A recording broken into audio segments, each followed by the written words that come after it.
Good evening, everybody. Welcome to the December 17th edition of the Onward Transitions Family Forum. I'm Andy Durstein, the clinical director here at Onward, and also the primary therapist for a number of our members. I'm joined tonight by Katy McCall, who is relatively new to Onward. She's been with us for about 2 months, and she's one of our new milieu staff and has taken over the primary responsibility of budgeting and financing with our members. So before we jump into all of this, Katy, maybe you could introduce yourself and give a little bit of your background. Sure, yeah. So I'm Katy McCall, as Andy mentioned. I worked in education for many years, teaching abroad, and then back in the States working with others, trying to get them ready to teach abroad. So familiar with coaching and education, and I also own my own business, which is kind of where a lot of my kind of finances and budgeting work has primarily been in. So that's kind of I've done a lot of things, and so that's part of what I love coaching about is kind of I know a lot of our members are on different paths, kind of going in different directions, but budgeting and finance is something that you can kind of link throughout all of that. And so that's kind of what I'm working with them on. Thanks. So I forgot to mention, we're joining you from snowy Maine tonight. Portland's picked up about 12 inches, and many of the members had plans to go out and play in the snow this evening. So hopefully they're out enjoying it. They were all pretty excited about it. I know a number of you are on the eastern seaboard south of us, and you're probably getting more snow than we have. So I hope you're managing all this okay. So let's get started with budgeting and finances and some of the rationale behind it. And it's like virtually everything that we do. The goal is to increase autonomy and independence, to build resiliency. In this case, to build financial literacy and competence. And honestly, for members to feel a little discomfort around learning to manage their finances, because this is how we build resiliency. We learn to sit with the discomfort and develop the skills to manage that effectively and not engage in avoidance. So for many of our members, finances are a real source of anxiety. And many of them carry a real sense of feeling of shame in that they haven't always responsibly managed money, or they've been dependent on you as their parents to manage things. And so with that shame comes a good deal of avoidance. And so while on the face of it, we're working with them around budget and numbers at, I think, a deeper, more therapeutic level, we're really working with them around tolerating the difficult emotions that they experience as it relates to finances and budgeting. And again, the stress tolerance of, putting off buying things that they may want or feel that they need. A lot of the work is helping them tease out the difference between wants and needs. For some, there is a bit of entitlement or self-indulgence. They feel like they deserve things, and so without really taking a good hard look at their budget, they just pull the trigger and make the purchase. And we've been doing a lot of work with them. Katy in particular has been really doing a lot of work with members around this. For others, with ADHD, executive function weaknesses, there's an impulsivity associated with money and buying. So we're working with a lot of those deeper issues as we're also teaching them financial literacy. Katy, anything you want to add to that? Yeah, I think just you highlighted it well that it's more than just kind of looking at the numbers, but digging deeper into why they're doing what they're doing with spending and starting there, and then just having them kind of realize where the money's going and having them be mindful of that, and then seeing the progress, which is something they really like, is kind of seeing that it's actually something they can control. The more they're kind of looking at it and being aware of it, the more they're able to kind of reach their goals. And a lot of them have very clear goals with finances. They just don't really know how to get there. Right. Yeah. Yeah, and for each of them, it's a little different, isn't it? The challenges that they face and the underlying issues that seem to get in the way. Yeah, absolutely. If, a lot of members share a similar kind of just avoidance and low tolerance in terms of the discomfort that Andy mentioned. But they all have different things that, different emotions that go into why they're spending what they're spending or why they maybe are avoiding it. And, they all have different baselines to what they've known and what they've done in the past with budgeting. So it's kind of just meeting them where they are and then figuring out what their goals are and then just working towards meeting those. And a lot of it is just being mindful. But Hmm. a lot of members will spend more than they make. And that's kind of the starting point. Um, and a lot of them are more comfortable with spending more than they make than really they should be. So it's just kind of getting them to be more aware of we can't be in the negatives. It won't last. It won't work. And even though they know that, they find themselves making kind of excuses or allowances for why it's okay. And so just kind of talking that through that with them and having them understand, why that's not sustainable and why that might be an issue is part of it for sure. Yeah. And so there's kind of a process here, and it speaks to locus of control. A lot of the initial work members are doing with Katy, so they wait until their scheduled budget meeting with Katy to actually take a look at their spending for the week and review their budget. And so that would be considered an external locus of control. The accountability for being mindful of all of this is outside of themselves. It's with Katy. And the intent is over a period of time, they start to internalize that process. And so it's not we wait until a meeting with Katy to take a look at this. We have them get to a point where they're starting to monitor, if not daily, every other day, and not avoiding looking at their spending. And it takes a while. It's a real process that that these guys go through. Yeah, absolutely. So, wanted to talk a little bit about just some of the general recommendations and guidelines that we have for parents around finances, around work, and again some of the rationale behind that. So for members that are coming to us that are not necessarily enrolled in full-time school, work seems to be one of the more effective avenues to help them build resiliency, time management, all those sorts of things that go along with holding down a job. And initially, at least, it's not so much about helping them find their career, although we do that career exploration. But in terms of getting a job, it's really about finding a job and going through the process of going on Indeed, looking at what's out there, updating their resumes, excuse me, going through the application process. And we recommend generally part-time work about 25 hours a week. Ideally, some of those hours are weekend hours um, because we don't want them working so many hours that it starts to get in the way of them fully engaging in the therapeutic work that goes on here at Onward. Um, but enough to add a layer that they have to manage and manage over a period of time. For some members, they're able to come in, find a job right away. For others, it sometimes takes an entire quarter till they get traction around that. But it eventually happens. And so when they're first getting started, this is back to finances.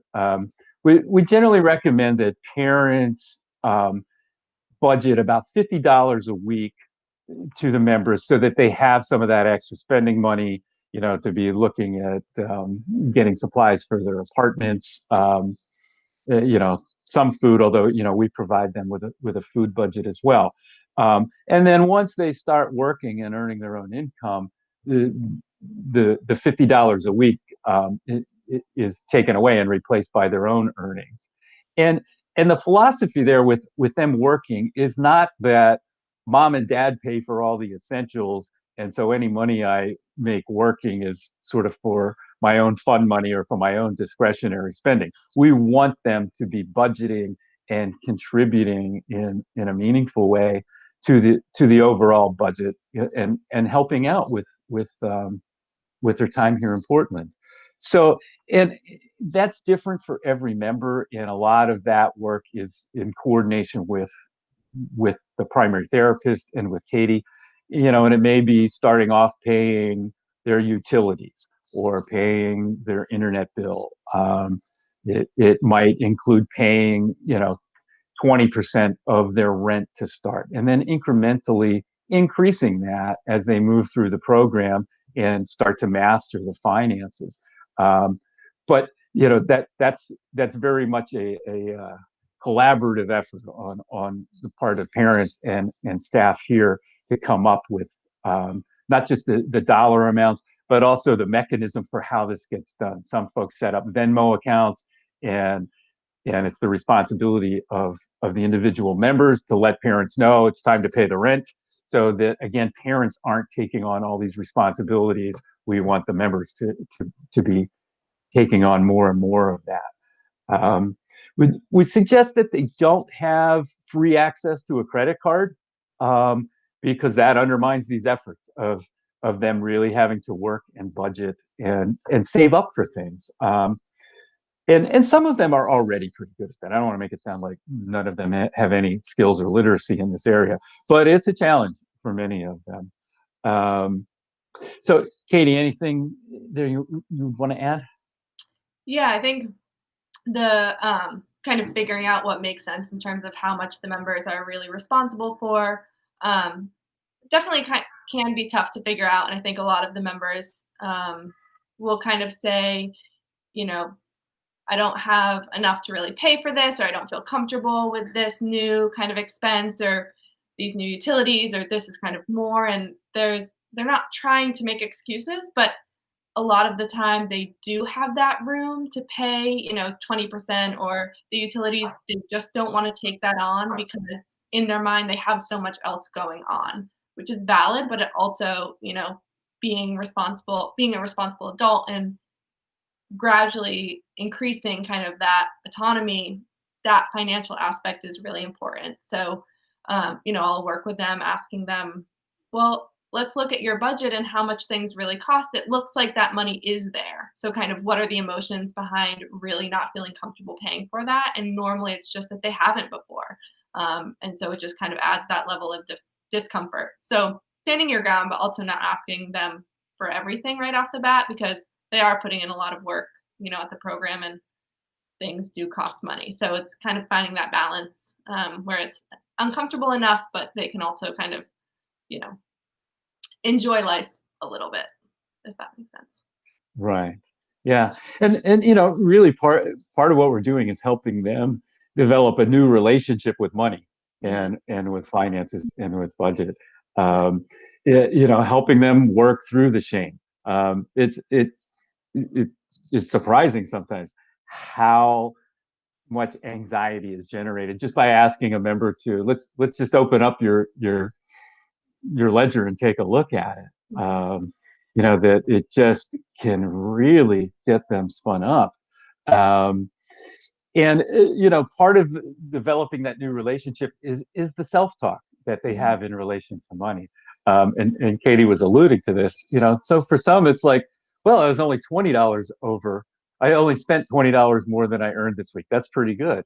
Well, yeah, if it used to be $400 more. But helping them develop that new relationship is really an important part of it. And we do start to see a sense of pride on their part in being able to manage this and being able to exercise the self-discipline to not spend. Another thing that tends to happen, this group of young adults do a fair amount of socializing with one another outside of any programming. And so they get together at each other's apartments and have parties, they cook food together, they do all kinds of things. And so part of the piece in that involves finances is encouraging them to be assertive with one another, so that a member doesn't feel obligated to pay for everything if they've invited someone over. So that in itself becomes an issue that generates anxiety. Well, I don't want to ask people to have to chip in and pay. Well, it's kind of how the world works, and so we do a lot of work around that. So there's a lot of subtle, nuanced um, layers that come up related to finances that they're working through, and they are working through those things. So they'll send out an email now to one another. Okay, this is how much the pizza cost, and so it's like $7 a person or something along those lines. But that was a big step for a couple of members to take to actually be able to do that.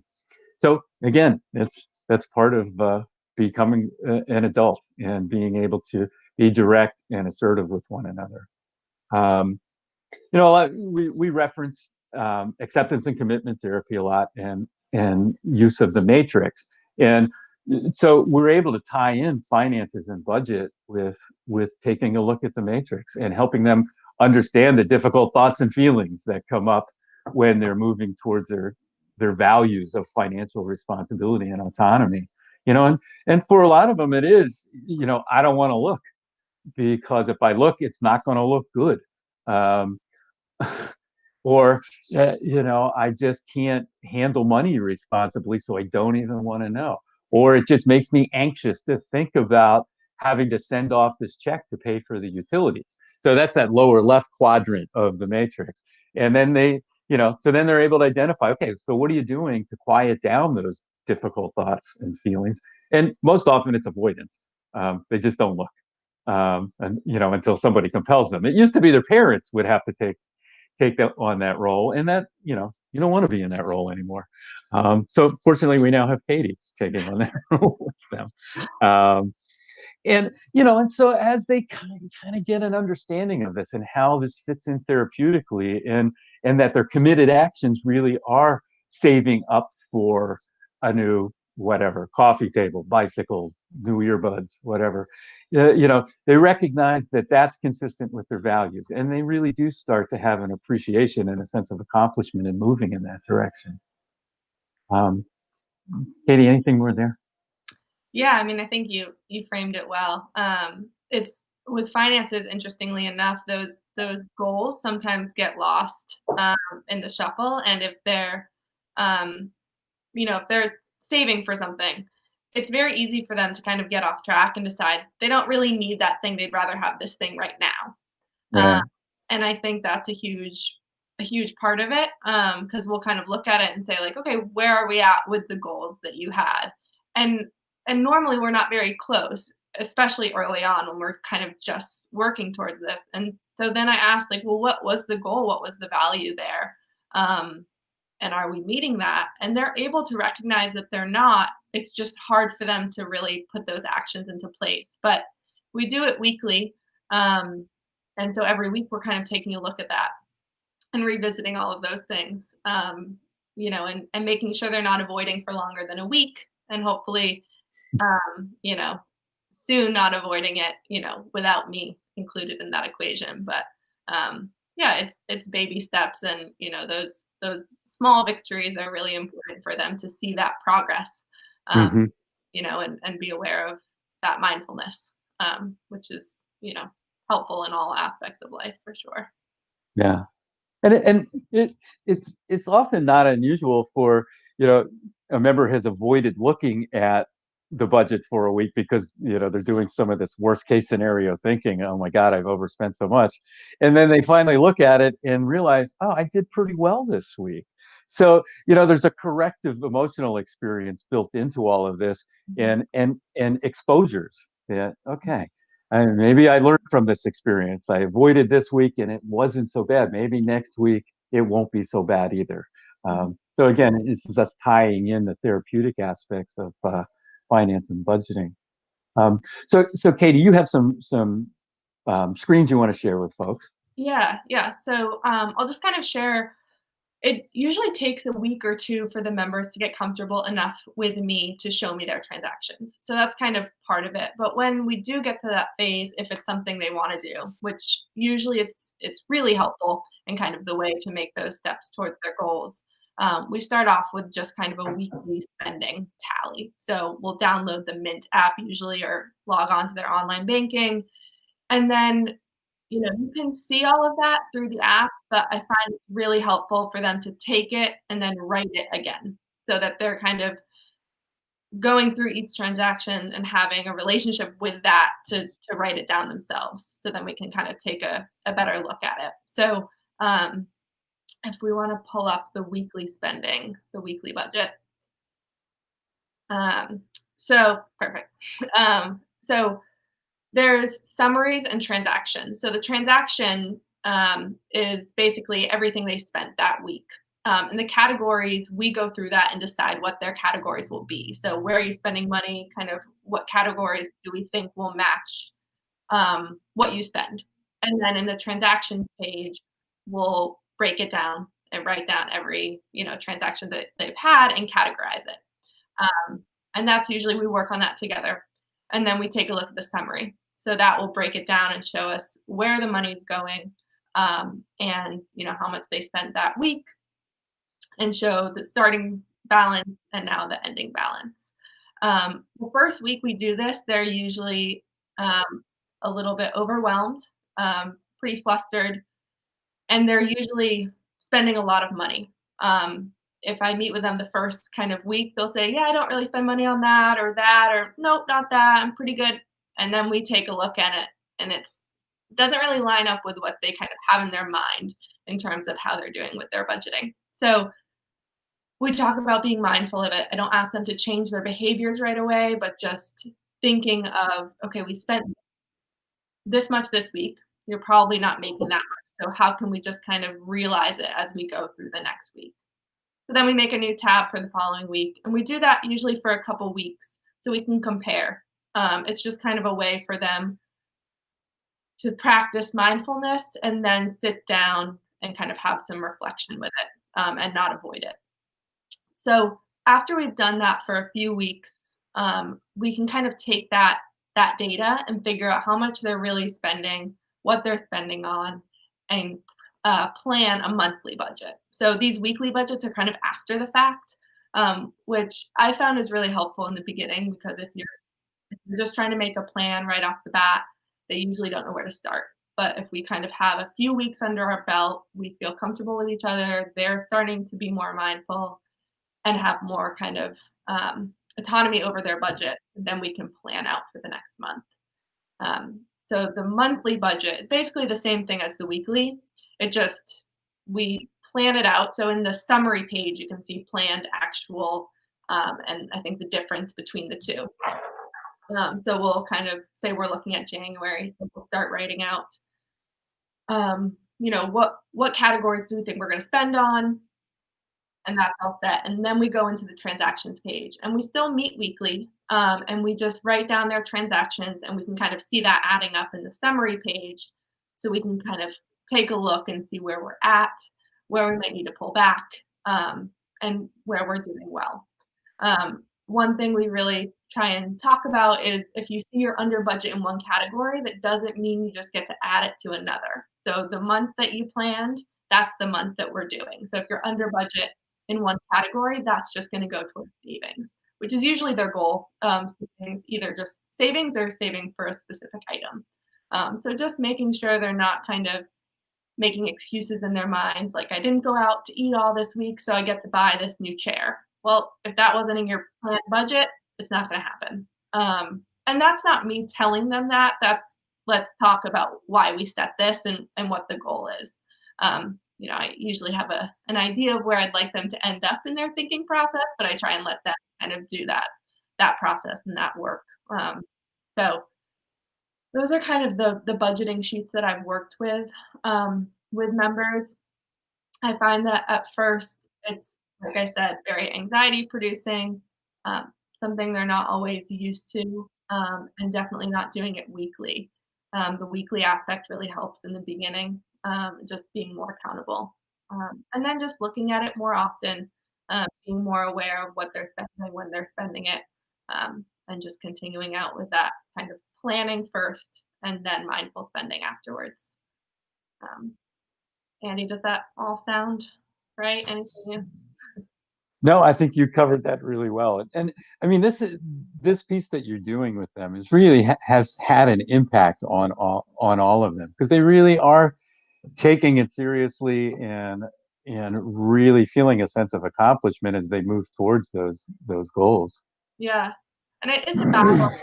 Those we start off with minus $400, so they spent more than $400 more than they earned.